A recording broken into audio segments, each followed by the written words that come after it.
What's up, kiddies? Nizza here. Scott McIntosh, how you doing? Alright, so, it's Loud and Proud. We're here right now. We're going to talk right now about an album that came out in 1994. It's one of our favorite bands. We're probably going to be talking about this band a lot, but it's Motley Crue. Now, back in 94, they split up for a little bit, and they released this album with John Corabi. It's a self-titled album, and basically they thought they could make it without Vince Neil being on vocals, so they hired John Corabi.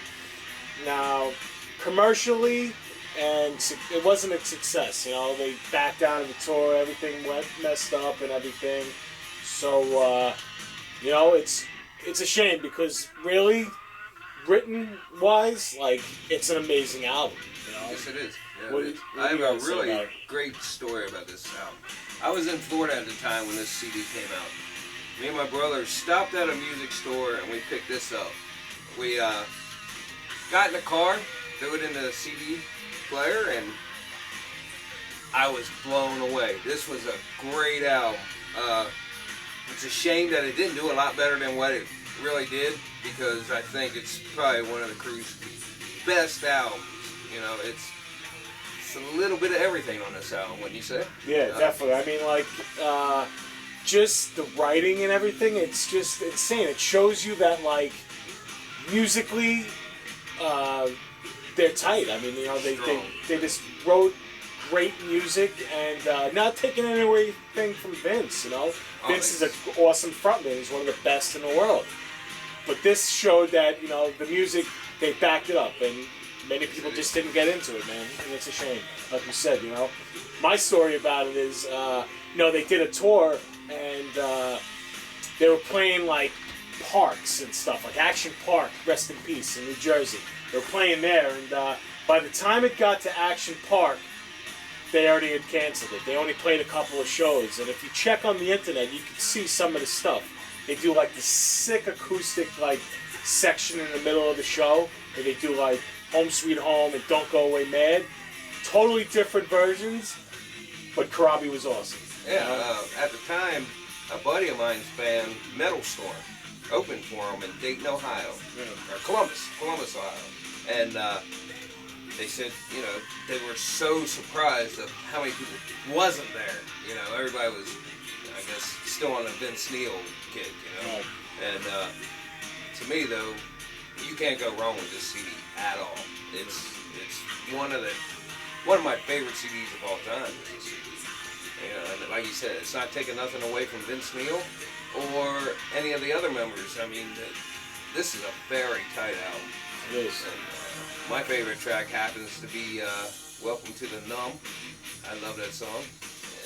But the whole album, the whole CD is fantastic. Smoke the Sky, that's another great song on here, and there's a great ballad on here called Misunderstood. They did a video for it.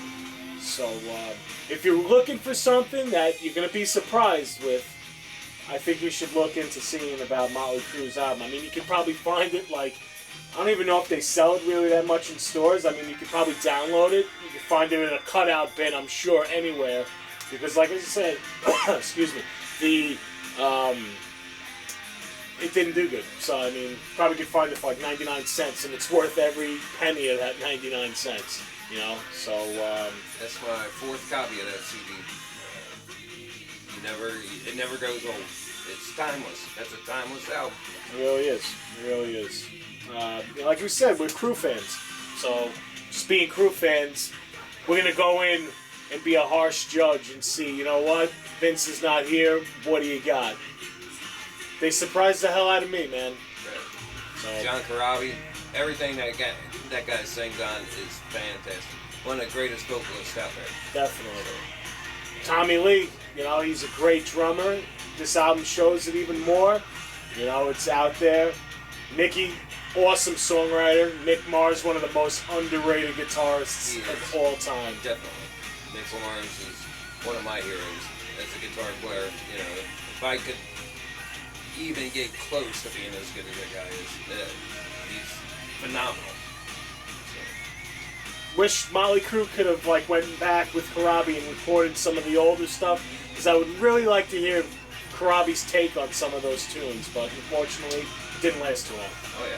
But whatever, we got Crue back now, and probably could catch Corabi doing like a solo tour, doing other some of these Crue tunes. So don't miss them. No, they're out don't. this summer with Poison and my favorite, the New York Dolls. They'll be coming at you soon in the town. So I'm Nizza. I'm Scott McIntosh. And we're loud and proud. See you soon.